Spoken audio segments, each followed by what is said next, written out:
Reka tubasuhuze tubifuriza ibihe byiza mu budacikwa n'ikiganiro impamba y'ubumenyi ndi Barore Cleophas. Igitabo dufite muri aka kanya nyiracyo yakise A Toll of Gratitude. Turi kumwe nawe Muhire Modeste, ikaze mu kiganiro. Mwakoze bwana Barore. Nimwe mwakoze kwandika igitabo, nicyo cyatumye tubatumira, ariko muri iki gitabo cyawe hari ahantu wanditse uravuga ngo ubuzima bwawe butangira ufite imyaka 16, ni ku papuro wa 58. Kuki kuri wowe mbere ya 16 utabibona nk'ubuzima nyabuzima wabwira abandi, ariko kuva ku myaka 16 uvuga ngo nibwo numva nari ntangiye kubaho mbaye umuntu? Murakoze cyane. Kuvuga ko ubuzima bwanjye bwatangiye ku myaka 16 si uko ntariho mbere, nari ndiho, ariko nari ndiho ne. Ubwo hari byinshi bigize ubuzima ntari mfite, niko navuga, kuko uraza kubibona aho mvuga ngo mu myaka 16 nibwo bwa mbere nabashije kwambara inkweto, nibwo bwa mbere nabashije kujya mu ishuri aho ntaha ndakubiswe, nibwo bwa mbere nabashije kuryama kuri matera, nibwo bwa mbere nabashije gukoresha uburoso bw'amenyo, kuko ibyo byose byabaye ku myaka 16. Nibwo bwa mbere nabonye amashanyarazi mu muhanda wa kaburimbo, nibwo bwa mbere ibintu byose bimwe twita ubuzima bisanzwe nibwo byambayeho.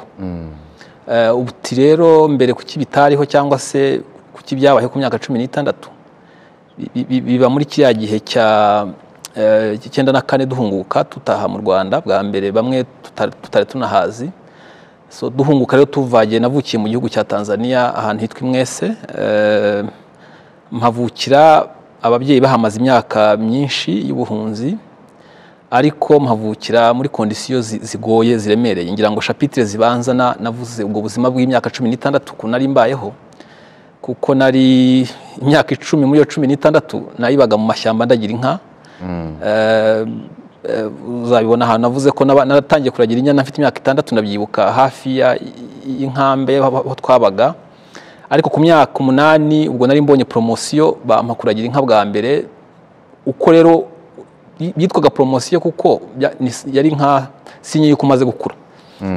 Ukajyana inka wenyine mu mashyamba, kandi inka zikarisha kuri inyana zarishaga hafi y'urugo. Yego. So ubwo buzima rero bwo kuba mu mashyamba uragira inka, waba utaragiye ukajya ku ishuri aho kubitwa wirirwa wiruka uhunga inkoni. Uri ntabwo hese uritangira, uvuga ko waritangiye ufite imyaka 12. Yego. Ariko kuvuga ko kuva ku kuragira inyana ukajya kuragira inka nkuru noneho mu rwuri kandi kure yo mu rugo, waranditse uravuga ngo ubwo navuga ngo nari mbonye promotion, nari nteye indi ntambwe. Kubera iki? Ari uko mwabibonaga? Ubundi umuntu bahaga inka bakamwizera akazijyana wenyine, habaga ari icyizere ufitiwe, ariko hakaba no kuba bakubona ko umaze gukura. Ushobora kugira iyo responsibility wenyine, ukumva rwose bigitangira byari byiza, numvaga binshimishije ko njyanye inka jyenyine kandi zicyuye zigarutse amahoro. Ukumva rero ufite iyo confidence ko ibintu wagiriwe icyizere. Gusa nyine ibintu bimwe iyo bitinzemo ugenda ubona icyo bikwambura cyangwa icyo byakuburaga. Inka natangiye nzikunda n'izo nyana, numva mfitiye icyo cyizere, ariko uko mbitindamo mbona bigenda binyamura andi mahirwe, nko gutangira ishuri nkererewe bikageza ku myaka 12.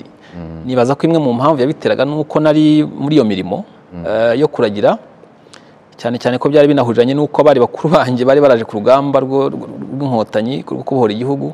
Usa nkaho masigaye yenyine, usa nkaho ukuze wareba inka. So ibyo byose rero ukabona ko byari bifite ibyiza nk'umwana, ariko hari n'ibindi byakwamburaga, nk'ayo mahirwe yo kwiga.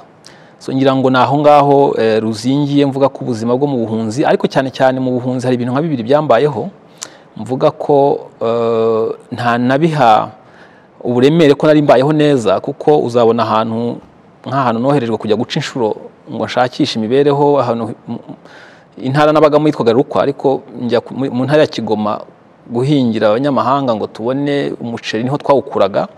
Ukawuhabwa ari uko ubanje guhinga umurima munini cyane, uhamara ibyumweru 2 upagasa. N'icyitwa indagara kuko muri Tanganyika niho zavaga. so umuceri n'indagara rero byari ibiryo bigezweho icyo gihe mu nkambi y'impunzi, umuntu ubirya akaba ari umuntu ubaye wishoboye, byari ibiryo byiza. Kubibona rero bikagusaba kujya aho hantu aho twari turi naho tubikura, ukagenda mu mashyamba iminsi nk'ibiri murara mu nzu z'abahigi kugira ngo muzagereyo. Mpageze rero icyambayeho ni igitangaza cyane, kuko nari mpfuye maze kunanirwa guhinga iyo sambu bari bampaye, umuceri ukananira nkajya gushakisha indagara ku nyanja ngo nibura nzatahana indagara, kuko umuceri urananiye. Mugenzi wanjye twajyanye arabyemera, yihata kuri uwo murima, ariko dusezerana ko nimbona indagara nyinshi, ibyo bita gusoroza mu gatondo abantu bavuye kuroba, nkazigwiza muri bya byumweru 2 azaba yararangije umurima we, tugahura umwe agahaho undi tukabitahana bigize. Ariko kunajugunywe muri Tanganyika rero buriya niho mvuga nti nta bintu byinshi byiza nibuka icyo gihe, kuko abana gukinisha ubwato tukajya mu nyanja tukagiye kure kuzerera, hanyuma bagenzi banjye bakambona nyine nka stranger, kuko naje bigaragara ko babona ko atari umuntu waho. So bambaza ikibazo kimwe kiri fane, ngezaho nsa nk'uhanganye nabo, ariko bari bane, so bandusha ingufu rero banjugunyamo. Njya mbigereranya nko kuba nari nko muri Nyungwe, ukuntu ureba Nyungwe ariko ririya shyamba ryahindutse amazi, niko nahabonaga. Iyo memory yanjye y'icyo gihe niko nyibuka. So kuragira inka bikanyigisha koga byaramfashije cyane. Nagerageje kurwana n'amazi, ariko mbona ahantu ndi nkabona sinzi sindimo, nabo ubwato mbona bari kure yanjye, barasa nkaho badashaka no gusubiranayo nanjye imuhengeri. So ngeze aho rero nibuka gusa ubwenge bwanjye buheruka aho ngaho, mbona bagaruka ukuntu bangezeho, nayo ntago nari mfite ubwenge. So ubwenge bwagarutse nicaye ahantu ku musenyi ku nkombe ndambije, babana ntabareba, mbona abantu biciraho. So bigaragara ko bankuye mu nyanja nataye ubwenge, bangeza hakurya nabutaye, bugaruka butyo. Uzabona ahandi mvuga ku nkuru yo kujya gucibwa ikirimi n'iki. Ugaruka ijambo ngo iki ni igitangaza, iyo mbyibutse ijambo ngo iki ni igitangaza, kandi ashima Imana rigaruka kenshi muri iki gitabo cyawe. Ariko reka ngaruke gato ku mpapuro zibanza, aho uvuga uti ababyeyi bacu bahunze inshuro ngira ngo 2, wazise 2. Abantu bose wenda ntibazisomera igitabo, ariko wadusobanurira ikindi. Ariko ndabihuze n'icyo nakwita kugigira na leta ya Tanzania icyo gihe bari mu buhunzi, ndetse bamwe bakanafungwa, leta ishaka kubaha ibyangombwa ngo baba abaturage batuye, hanyuma bo bakabyanga. Ni ukubera iki? Iyo chapitre nyihera ku kaga ababyeyi bacu bahuye nako, nise ko ari bwo buhunzi bwa mbere bwabaye mu Rwanda 59, ubwo bahungiraga muri Kongo. Bahagira hakaba izindi ntambara zari imbere mu gihugu, nazo bakaba bari mu bari bicwa icyo gihe. Imyaka 4 rero ku 59 ku 64 hafi 5 bari mu kaga gakomeye cyane kuko ubuhunzi. Nyerere rero ari mu bantu babonye ku kaduruvayo kari muri Kongo, aho izo mpunzi z'abanyarwanda zari zibuze igihugu cyabo, ariko nicyo zahungiyemo zikabagumya zikicwa. Aba mu bantu bahagobotse cyane, bashyiraho igituturoni kugira ngo bari abantu bahabwa igihugu cya gatatu bashobora guhungiramo kandi bagatuzwa. Arabikora, uronira nabimufasha. Aba babyeyi bacu bari barahungiye muri Kongo y'Iburasirazuba, za Bukavu na Goma, aho hose arabajyana muri Tanzania. Kubera rero atifuzaga ko bagumya kwitwa impunzi, ashaka kugira ngo abahe ibyangombwa batuze, babare nk'abandi. Mu gitabo Gitapamiti nako babyita. Hanyuma rero bo kubera icyizere bari bafite yuko bagomba gusubira mu Rwanda vuba, bakumva ko kubatuza muri Tanzania bakahabwa ibyangombwa ariko nko kubibagiza u Rwanda. So haba kampanye rero ya bamwe mu babyeyi bari na benshi cyane yuko ibyo byangombwa babyanga kuko bizababuza gusubira iwabo. Ariko bake basa nkaho bari n'injijuke, bumva ko hari gufata ibyo byangombwa bitazababuza gusubira iwabo, barabyemera. Bicamwe bica abanyarwanda rero bari mwese aho ngaho. Akaduruvayo ka pamiti, ndetse biteza ubuhunzi bwa gatatu. Abenshi baranahunze kuko nka data umbyara we ubwo yahunze bwa gatatu ahungira i Burundi, ahunga pamiti, yanga gufata ibyangombwa bimutuza muri Tanzania. Ari no mu cyiciro cy'abandi benshi babyangaga, ngo bitana n'amazina cyane kuko urayavuga na amazina ashekeje, kuko nk'ababyanze bagenzi babo bake babyemeye babitanga na amagerara, kuko gerara ni nko kuvuga sinzi uko nabyita cyane. So abariya nabo bakita bagenzi babo babyemeye bakabita ngo nabamenja, n'abantu bagambaniye u Rwanda, n'abagome, n'abagizi ba nabi. ako kaduruvayo kacamwe ibice impunzi kateza ikibazo. Nyerere rero bikamubabaza kuko ntifuzaga ko baguma muri ako kaduruvayo ko kugira kumenya kwitwa impunzi no kudatuza ngo batunganire bagire. Ngira ngo niho leta rero yafashije icyemezo cyo kubadisipurina, niko nabyumva, ababyanga bakabafunga. Nibwo bwa mbere benshi bari bafunzwe n'ubuzima bwo muri gereza icyo gihe bwarabananiye. Ntabwo bishwe mu bundi buryo, bananiwe imibereho yo mu mapurizo barahagwa benshi, ariko banemera ko kubera pamiti banemera ko ahubwo kuko leta ngo yarababwiraga ati uwemera pamiti azajya avamo ayifate, ahubwo tuzaguha. Abenshi bahazira bari cyane. Navutse numva kwa Kanaka papa wabo yavuye muri pamiti, yaguye muri pamiti kugwa muri pamiti, nza gusanga rero ko ari cyo cyabiteye. So papa rero we yageze i Burundi ahunze pamiti, ubwo yarahunze bwa gatatu, ahageze baramuseka, bene wabo bari bahari barahungiye bati twebwe pamiti hano twazibuze, turimo turazishaka, mwebwe nizo muhunga. Nuko asubirayo ahugutse, araza aje kuyemera, ariko nawe bahita bamufunga amezi 3 nk'umuntu wari watorotse. Mu mezi 3 nibwo yabashije kumvikanisha ko noneho yayifata, barayimuha. So ubwo buzima rero naho nshingira mvuga ko bwarimo akaga n'akaduruvayo katumye natwe ahari tuba victims b'iyo mibereho yatinze kutugeraho, kubera ko abantu babanje gutinda muri ako kaduruvayo ko imibereho idasobanutse. Modeste, igitabo cyawe naragisomye nsanga muri 1994 uza mu Rwanda, ntiwazanye n'ababyeyi, waje utorotse ariko utorotse ishuri. Ndashaka ko utubwira niyo mibereho yo ku ishuri warigiyemo ufite imyaka 12, none naryo nturirangije uratorotse, uciye mu idirishya uhagenda wowe, byakugendekeye bite? Uwo munsi nahungutse mpunzi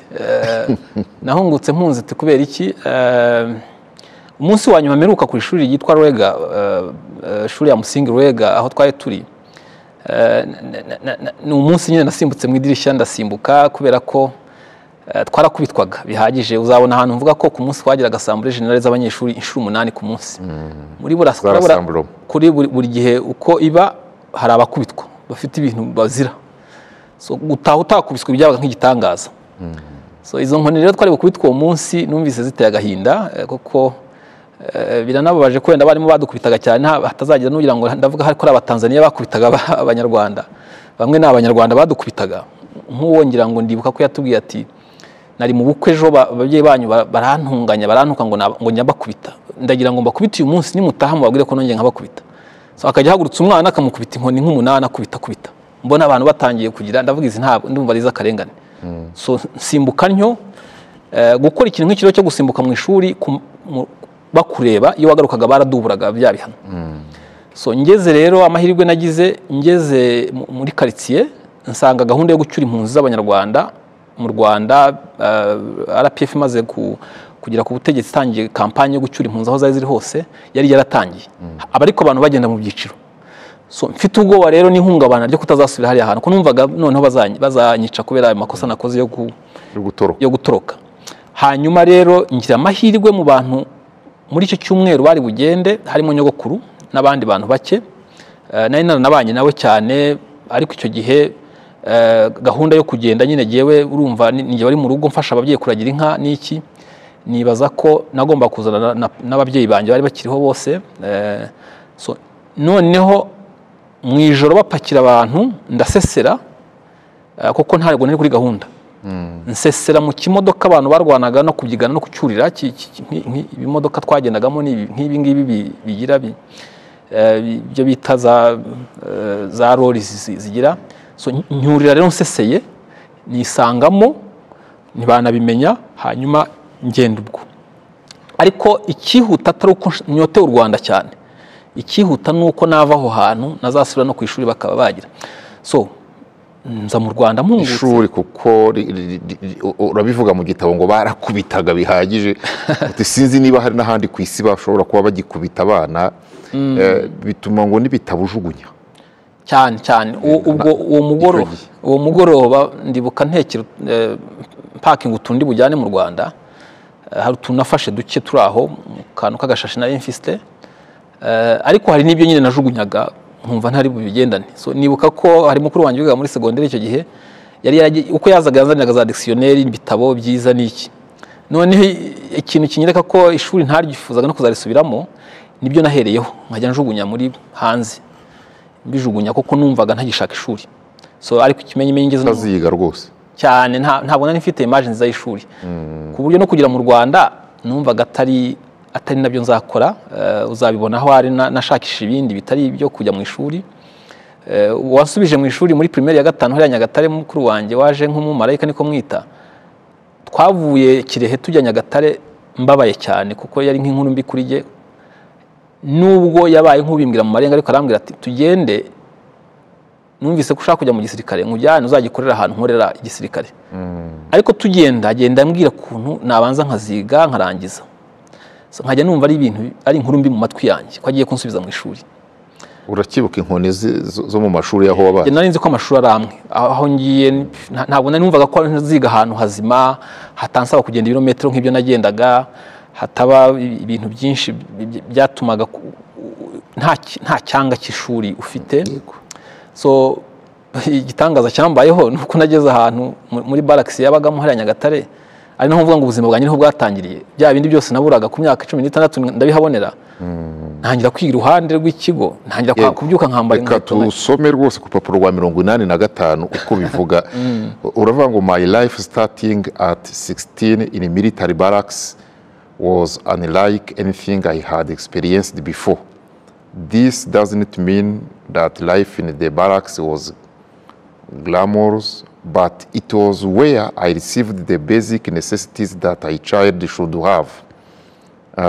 This was where I went to school a few meters away, and for the first time found the moral to rise early for classes. Here, for the first time, I began wearing shoes daily.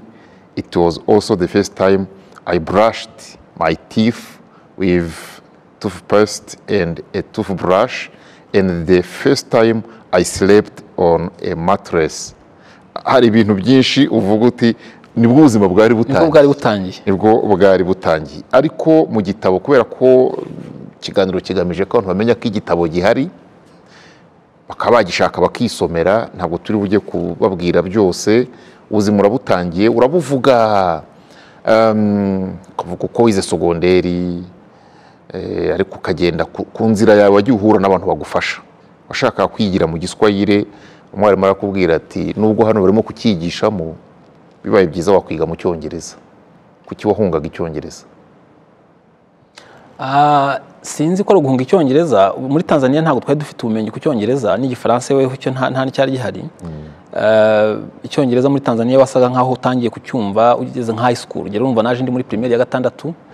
So u Rwanda rero nta kurutagize tugihunguka. Buriya ibizamini bya leta bisoza amashuri abanza babikoraga mu rurimi, abantu ntibanabizi ko byabayeho mu ndimi 3 nyirango y'Ikinyarwanda, Ikinyarwanda, Icyongereza n'Igifaransa n'Igiswahili.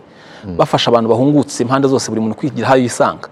Numva rero na amahirwe yo kwitegura mu myaka 2 nangiye kwiga primaire, kuguma mu rurimi nateguwemo, akabarwa nzakuramo ibizamini. Uwo mwarimu mvuga, umwarimu witwa Nyagatare Vincent, ampa inama zikomeye cyane no mu bantu nzashimira muri launch y'iki gitabo. Arambwira ati Igiswahili ni transitional mechanism ihari, ntabwo kizatinda. Ahubwo ukoresha amahirwe ukifitiye imyaka 2 ya primaire, wimenyereza urundi rurimi hagati y'Igifaransa n'Icyongereza, aba ari narwo uzakomeza kuko rwo ruzagumaho rugufasha. So nuko rero nta rundi rwango nari mfitiye Icyongereza, ahubwo iyo nama yaramfashije kuko yahise impa, kandi ko ku imyaka 3 ngira ngo 3 yarageze Igiswahili baragihagarika. Iyo rero nyigumamo naragize cyuho gikomeye mu wize warize hariya mu Burasirazuba, uza kugera muri kaminuza, ariko ubuzima bwo kwigira kuri za buji hariya za Kiziguro urabuvuga mu gitabo. Ni ibintu byinshi. Wafashe chapitre 2. Hari chapitre wafashe Nyerere uramushimira, ukanibaza impamvu abatanga ibihembo byitiriwe Nobel batamutekerezaho. Ibyo ngicyo wagisobanuye, ariko wafashe na chapitre yose uvuga kuri perezida w'u Rwanda Paul Kagame, uravuga ngo hari impamvu. Kuki? Abagabo babiri, Nyerere na perezida Kagame, niho ruzingiye. Kuko Nyerere ruhazingiye kubera ko niwe watuje ababyeyi banjye nyuma y'akaduruvayo bari bamaze nk'imyaka 10. barokoka icyo nakita urupfu batangira kubaho mu buzima bugoye kubabaho. Noneho njya kuvuka 78 nibura hari umuntu ushobora kuvuka akabaho. Icyo kintu rero bitandukanye n'ubuzima bari bahunze mu Rwanda no muri Kongo, Nyerere akabatuza, ariko n'intumbero yari afite ikomeye yo kwanga ubuhunzi muri ibi bihugu, uko ababyeyi bageze aho bahubwe n'igihugu kugira ngo natwe tuvuke turi Abatanzania. Niko byanagenze, buriya twavutse ababyeyi bacu bafite ubwene gihugu duhita tuba Abatanzania. Icyo kintu rero cyo kugira ngo abantu ntagire ubuhunzi ashyiraho mu ntuza, ndakimushimira cyane ku kintu cyo guharanira amahoro no kugira ngo abantu bagire wenda nubwo impunzi zamugoyemo gake icyo gihe kubyakira, nabo sinabarenganya, hari igihe bumvaga ko ari nko kubambura igihugu cyabo. Twaza rero kuri Perezida Kagame ngiye bikambye utarahagera urahakomereza kuri Nyerere, ndagira ngo usoreze ku kindi uvuga mu gitabo, ukavuga ngo nyamara hari n'ababona ko kuba atarabemereraga kwigira za Canada ngo Tanzania iborohereze kujya Canada kuko byari bigezweho, ukavuga ngo hari abavuga ngo yaraduhemukiye. Kuki iyo myumvire yombi? Izo mpaka turacyazijya n'ubu, iyo ndi kumwe n'abagenzi banjye twumvise ibyo bintu ukuntu byagenze. Hari ababivuga nyine batebye bavuga ati Nyerere yaraduhemukiye. Cyagihe muri Kongo igihe byari bikaze, Loni yashakishaga ikindi gihugu cya gatatu bimuriramo ziriya mpunzi, ariko bavuga ko options zari zihari, harimo ibihugu byinshi byakemera kubakira, harimo na Canada. Nyerere rero asa nk'aho ahagobotse yanga ko izo mpunzi zijyanwa mu bihugu bya kure. Ubwo bamwe rero baravuga bati iyo taza ahari twari kwigira Canada tukabaho turiho neza. Igihe rero ndi mu batabyemera kuko mvuga ko ubuzima bwiza ntabwo ari imibereho mu buryo bwa ekonomi, nibaza ko aricyo cyiza kiri muri Canada wenda, ariko ubuzima burimo ibintu byinshi, burenze ekonomi. Identity yonyine yo kwitwa umunyarwanda, nibaza ko uyu munsi iyo mvukira Canada wenda sinzi ko nari kuzongera no kwibuka u Rwanda nkarutekereza, ari naho bababyeyi bacu wenda bangaga kwitwa Abatanzania bakarwana no kugira ngo aho rero ngewe njya ku ruhande rwa Nyerere cyane, nkavuga ngo icyo yakoze nicyo cyari gikwiye, ahari nacyo cyadushoboje kongera kugaruka mu Rwanda. Ntabwo mpamya ko twari kugaruka uko twagarutse. Yego, Perezida Kagame. Kuri Perezida Kagame urumva Nyerere ndamushima ku babyeyi bacu, natwe tukavukira mu gihugu gisa nkaho cyamaze gutekana, ababyeyi bacu bamaze gutekana no gutuza. Kuri Perezida Kagame rero ni bya bindi wavuze uti kuri ya chapitre mvuga nti ubuzima bwatangiye muri barracks. Gutaha mu Rwanda ku myaka 16 nibwo nabonye bya bintu byose. Njya nibuka ko ari bwo bwa mbere ninjiye muri restaurant ahantu hari Nyagatare, hanyuma nkamenya icyo restaurant iki, nabonaga ijambo restaurant nkayo icyo rivuze, abantu nza kumenya ko ari ahantu bagurisha ibiryo. So rimwe ninjiramo rero hari ikintu cyambayeho kishekeje cyane, kuko nibuka banzanira icyayi n'akantu karimo isukari, noneho ngewe nkagafata kose nkasuka muri cya cyayi, biba nk'ibi nari nzi ko isukari banzaniye yagiye nyine, kumbe simenye ko ari utuyiko ufata ukagira, kuko n'amasukari ntitwaye tuyazi cyane icyo gihe. So muri barracks rero mu Rwanda ubuzima busa nk'ubutangiye bushyashya. Perezida Kagame ngira ngo mbyita ko hari impamvu 10 ngomba kumushimira, ndazisobanura mu gitabo izo mpamvu 10 zarizo. Imwe muri zo nukuntu yayoboye rya rugamba akemera kwitanga, kaza kasiga umuryango muto yari afite. Njye mbitekereza bikantera emotions, kubera ko ndi umubyeyi mfite abana bato. Iyo nsomye amateka y'ukuntu yavuye muri Amerika agasiga umugore n'abana bato cyane b'impinja, iyo emotional attachment twese tuzi umubyeyi ukiri muto ufite abana ukabasiga ukaza ahantu abantu bari gupfa, commanders b'urugamba bari gupfa, iyo sacrifice yatumye twebwe tubona igihugu igihe nkora ku mutima cyane. So muri izo mpamvu 10 rero mushima harimo ibyo, harimo niyo kuducyura, kuko njye niho mbona ubuzima bwanjye butangirira. Ndavuga nti rwa rugamba iyo rutabaho, RPF ikabahora igihugu tugataha, njya nirinda gutekereza ubuzima nari kuba ndiho hari mwese. So naho rero ni umutima uri wo gushima Perezida Kagame, ariko n'ibindi byinshi, kuko reka mvuga aka kantu ntabwo nagashyize mu gitabo. Nigeze kujya mu gihugu cya Swaziland, kiriya cy'umwami Muswati 2010 ngira ngo. Noneho hari kampanye y'itangazamakuru yari hari ngo yo kuvuga ngo bashyireho repubulika bakureho umwami. So ariko ngo abanyamakuru b'abanyamahanga hariho babyandika cyane. So haba umukwabo wo gufata abantu bakeka ko ari abanyamahanga b'abanyamakuru. So rimwe rero ndigenda mu nzira mu mujyi witwa Mbabane, abantu baraza bisa nkaho ari inzego z'iperereza z'igihugu, nandi kumwe mu Zimbabwe dutambuka, bamparikaho pick-up, baraza batwambura ibyangombwa utuntu twose dufite, badushyira muri boot inyuma y'imodoka, barafunga n'ingufuri. Nuko tugenda tutaza abantu badushimuse ku manywa y'ihanga mu mujyi.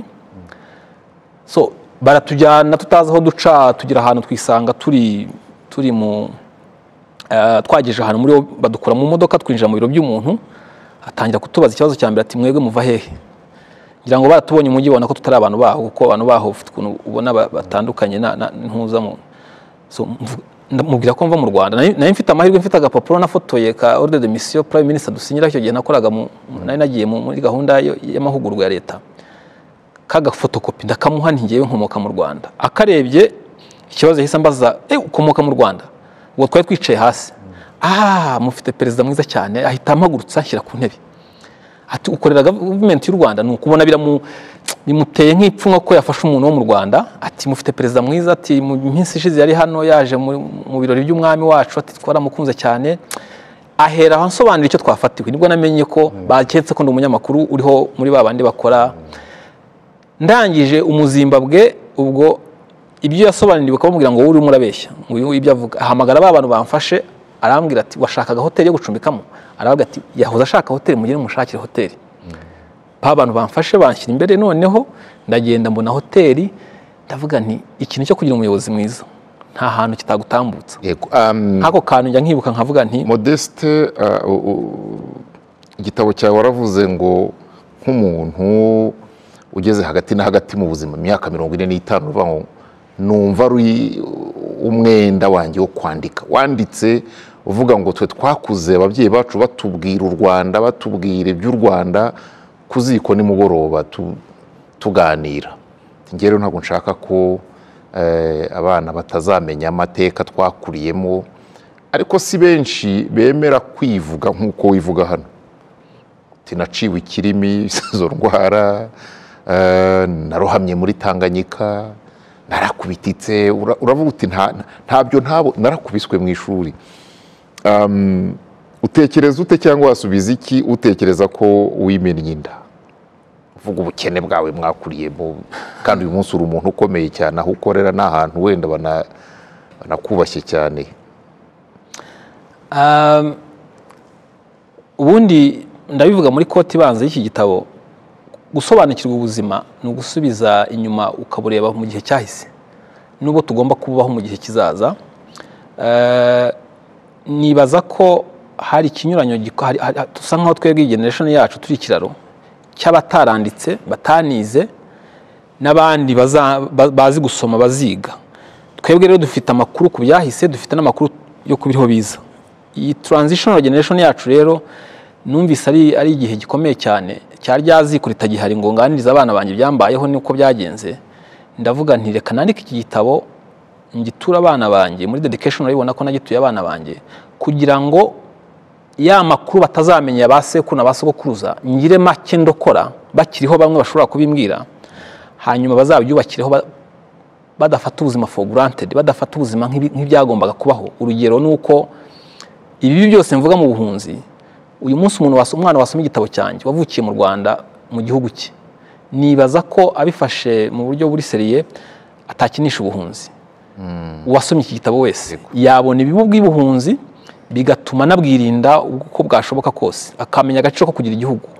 So naho rero mvuga nti utinyuka nkavuga ubuzima bugoye nabayemo, ubukene nabayemo, ibibazo nahuye nabyo, jewe nukuramira abafata ubuzima nk'ibisanzwe. Imana n'igitangaza, ayo magambo uko ari abiri,